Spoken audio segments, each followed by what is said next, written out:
Assalamualaikum warahmatullahi wabarakatuh. Kali ini penulis mau bahas soal break in oil, oli yang khusus untuk inline ya. Jadi entah mengapa ya, seperti halnya oli high mileage, oli break in ini tidak dikenal di Indonesia. Pabrik lokal nggak ada yang jualan oli break in. Pabrik internasional juga nggak memasukkan oli break in di Indonesia. Entah apakah ada yang jual oli break in itu ya, karena biasanya kalau jualan produk itu satu set ya komplit, mulai dari yang inilah sampai itulah gitu ya. Tapi kita nggak melihat itu ya. Penulis nggak melihat ada produk oli break in di marketplace. Oh ya, kalau nggak tahu artinya break in itu artinya inline. Istilahnya apa jenenge ya? Penyesuaian. Kalau dari sisi konsumen sebenarnya wajar ya, nggak ngerti istilah inline atau break in atau oli khusus break in gitu ya, karena itu sudah jadi tanggung jawab pabrikan. Konsumen terima motor bisa langsung dipakai. Walau banyak juga ya penjelasan gitu yang ngomong, oh emang kalau oli itu ketika motor baru pertama dipakai itu olinya bakal cepat kotor karena sisa-sisa produksi lah, sisa apalah, break in lah itu ya. Tapi anehnya nggak ada rekomendasi untuk menggunakan oli break in, baik dari artikel maupun dari mekanik maupun dari grup-grup oli besar ya. Jadi grup oli besar pun nggak tahu apa sih oli break in itu. Mereka juga nggak pernah rekomendasikan apa oli break in ya. Kalau misalnya di Indonesia nggak ada, apa alternatifnya? Nggak pernah ada seperti itu. Nah kalau di konsumen cukup normal, nggak pernah. Tapi jadi aneh ketika dari sisi kalangan mekanik, kalangan bengkel pun ya, yang sering apa istilahnya adu kehebatan inline itu nggak mengenal istilah break in oil. Beberapa mungkin ada syarat ya, pakai oli diesel mungkin tahu itu. Beberapa ada yang nyarankan pakai oli mineral gitu ya, nggak boleh pakai sintetik. Nah semua itu sebenarnya bermula dari oli break in. Oli break in itu adalah oli yang punya film strength yang kuat dan kandungan DDDP tinggi. Tapi ya tetap sih ya, yang lebih ideal adalah oli break in. Kalau ada oli break in ya oli break in. Tapi ya sayangnya kan nggak ada ya. Oli mineral jadi pilihan karena yang dimaksud itu sebenarnya bukan asal kata-kata mineral ya, karena ya sekarang ini walau oli full sintetik sekalipun mineral juga aslinya kan, bukan dari penggolongan mineral atau bukannya. Tapi sebenarnya yang dimaksud adalah oli grup 1. Cuma masalahnya sekarang ini oli grup 1 sudah nggak ada ya. Jadi ya repot lah. Barangkali oli break in juga sudah nggak sama dengan oli break in zaman dulu. Zaman dulu oli break in itu oli mestinya ya oli grup 1. Mengapa grup 1? Karena oli itu ada kandungan-kandungan yang berbeda. bisa masuk kategori grup 1 itu karena olinya masih banyak pengotornya. Nah, yang jadi unik adalah karena pengotornya ini memberikan kelebihan daripada oli yang lebih murni, oli grup 2 dan grup 3. Keunggulan grup 1 dari grup 2 dan grup 3 itu adalah kandungan aromatics. Aromatics itu adalah molekul-molekul apa ya? Ya wis kelas aromatik lah, wis mbuh apa. Mungkin ada yang lebih tahu rumus kimianya, walau nggak tahu mengapa kok penting itu. Nah, aromatik punya sifat pelarutan yang kuat. Nah, pelarutan yang kuat ini seiring apa jenenge ya? Sifatnya sering beriringan dengan film strength yang lebih kuat. Karena apa? Karena oli yang punya pelarutan kuat punya daya polar yang kuat juga. Mungkin ada yang ngomong semua bahan oli itu polar. Nah, masalahnya tingkat polarnya itu berapa?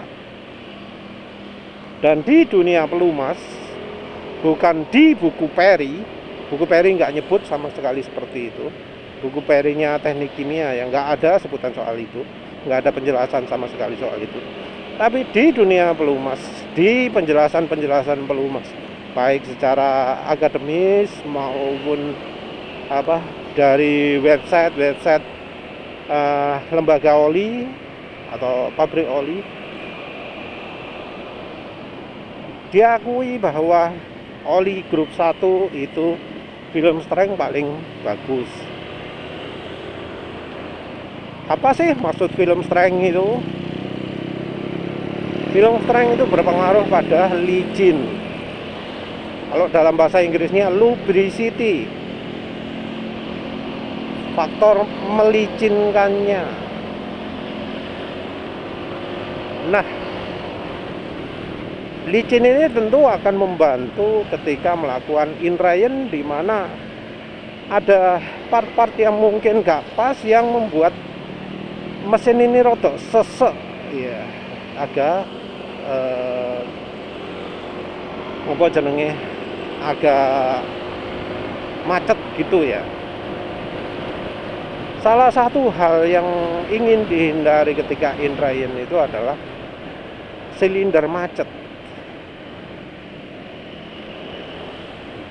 Nah, silinder macet itu katanya butuh istilahnya amplas gitu ya. Nah, rupanya selama ini yang dianggap pas itu untuk amplasnya itu adalah ZDDP.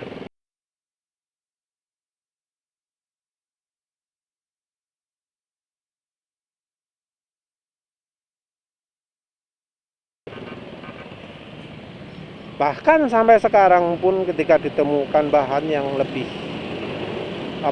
licin daripada ZDDP, pabrik oli masih tetap mengandalkan ZDDP. Jadi walau sudah ada MOS2, WS2, TiOS2 atau apalah itu ya, juga MODTC, MODTP, MODTM atau apalah itu ya, aditif. Tetap yang jadi andalan dari pabrik oli untuk break in oil itu adalah ZDDP.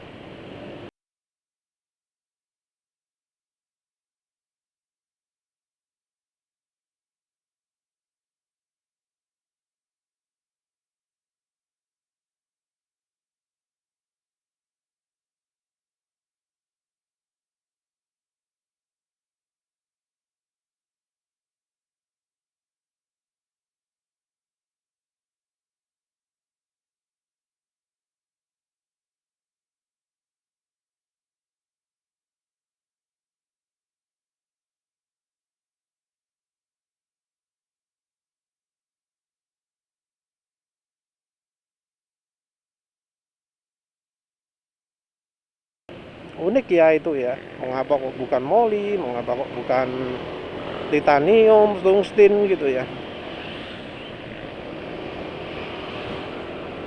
Kalau menurut penulis ya karena sifatnya ya. Yang pertama adalah break in itu biasanya dilakukan di RPM rendah. Yang namanya motor inline, mobil inline. Rekomendasinya adalah untuk dijalankan di RPM rendah. Walau mungkin ada yang istilahnya break in kasaran gitu ya, bisa lebih mantap performanya kalau dilakukan di motor sport gitu ya. Tapi kan itu motor yang sudah ada di tangan konsumen, bukan motor yang betul-betul baru dibubut gitu ya. Dan tentu toleransi antara motor konsumen dengan motor yang ya dikhususkan untuk balap misalnya, itu kan beda. Terutama dari toleransi antara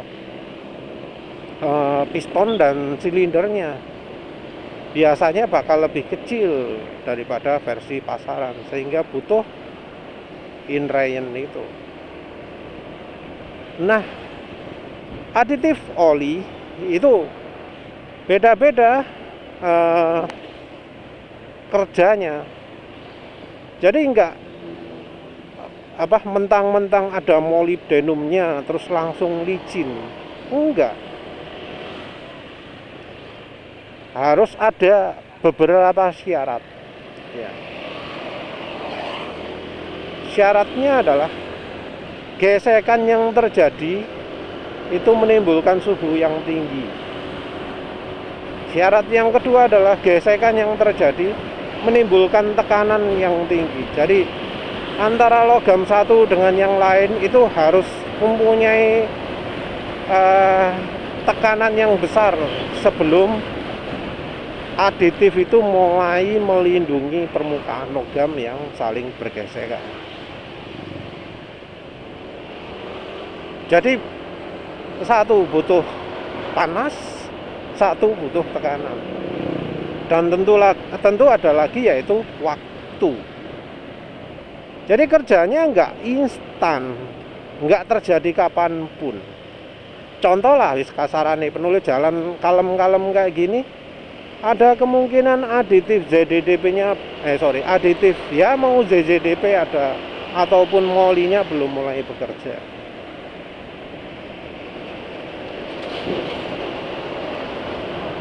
Nah, perhatikan kata-kata tekanan dan suhunya.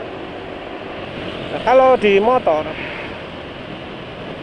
tekanan itu kecil, terutama karena motor itu tenaganya kecil. Kita nggak ngomong motor 1000 cc, tapi kita ngomong motor yang banyak di pasaran, motor 100 sampai 150 cc. Motor tenaganya kecil.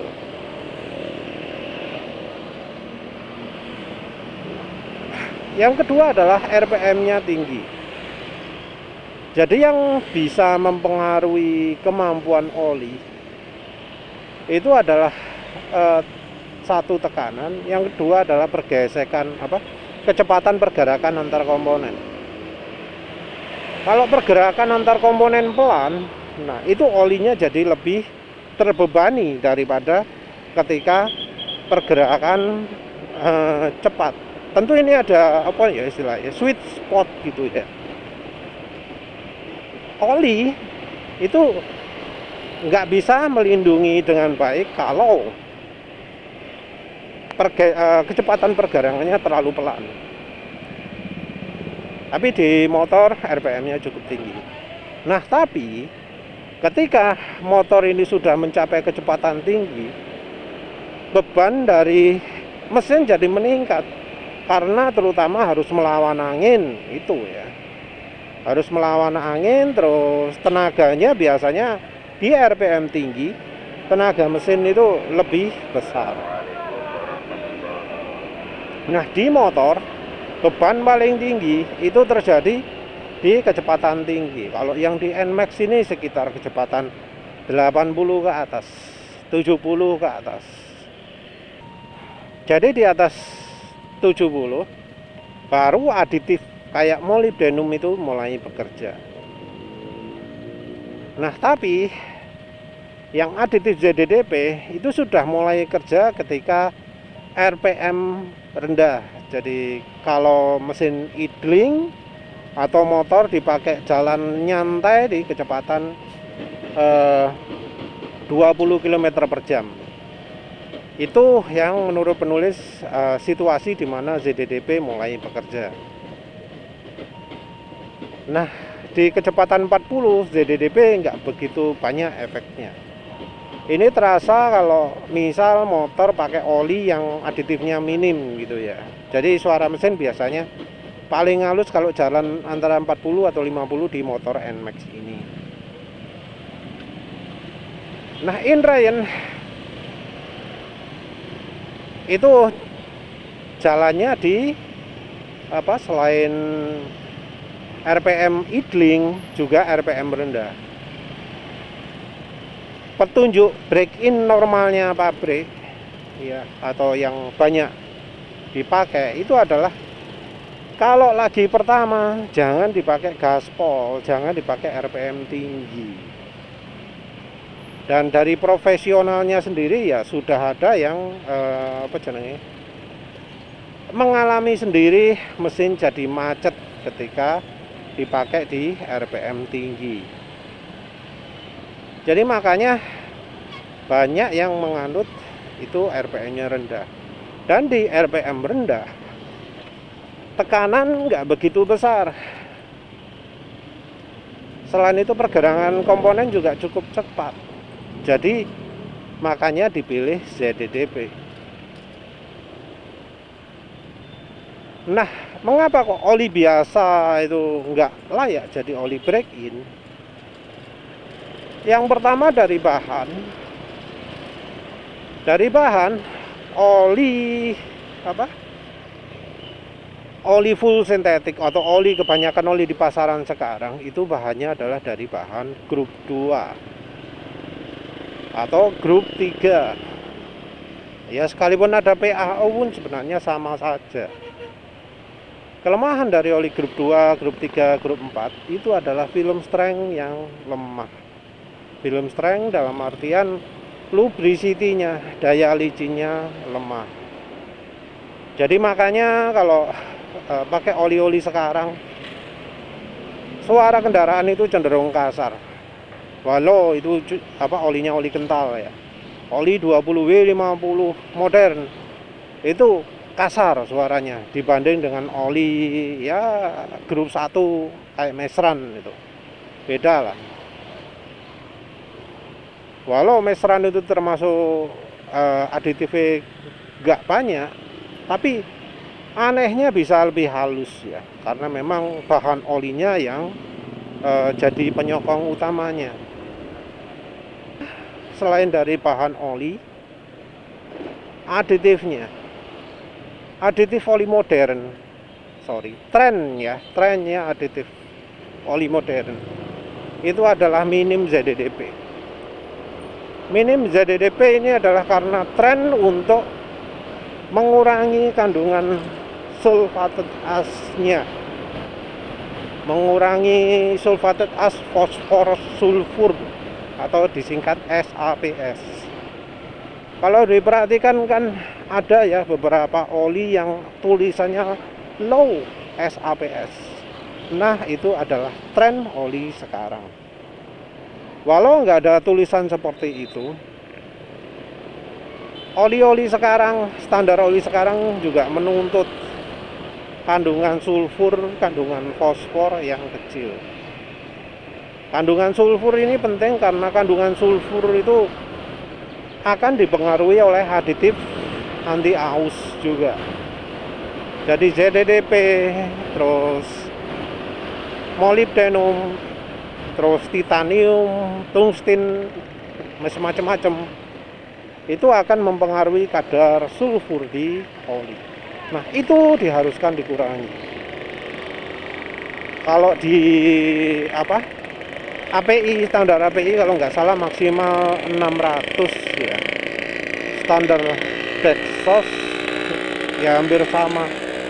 Standar ACEA juga rasanya juga sama ya. Tapi bolah kalau ACEA penulis nggak ngikuti. Nah, karena kandungan aditifnya ini minim, aditif ZDDP-nya minim, maka jadi muncul oli yang kandungan zincnya banyak. Jadi oli break-in. Oli break-in sendiri juga direkomendasikan untuk kendaraan yang nggak pakai roller di pelatuknya. Jadi yang pelatuknya langsung besi sama besi gitu ya, itu direkomendasikan pakai oli break-in. Apalagi ya wes kira-kira dari sisi kandungan seperti itu. Makanya kita bisa lihat ada contoh oli mineral break-in gitu ya, seperti itu. Kandungannya juga banyak, ZDDP, zinc, fosfor gitu ya. Jadi memang sulfur dan fosfor itu jadi aditif penentu utama. Nah, karena di Indonesia nggak ada, ya, maka kita harus cari alternatif. Alternatifnya yang penulis tahu, oli dengan kandungan ZDDP cukup banyak, dengan bahan oli yang licin, itu Mesran B40 ya. Kalau pingin oli yang bahannya licin, cukup awet, pelarutan besar, terus aditifnya banyak, itu Mesran B40 ya solusinya. Jadi kalau misalnya ada yang habis pour up, coulter, stroke up, semacam-macam lah habis, yang modif piston dan silinder, itu ya penulis rekomendasikan pakai Mesran B40. Mungkin ada yang kepikiran, pakai aditif oli kan bisa.